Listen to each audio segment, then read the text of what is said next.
sobrang gaganda nila lahat at gwapo. Pero yung sobrang kinilig talaga ako nung na-meet ko si Kim Chu.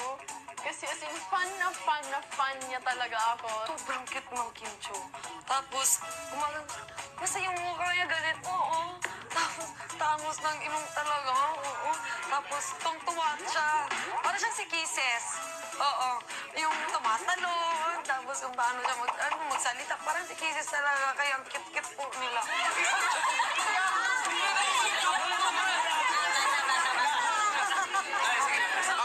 Picture. 1, 2.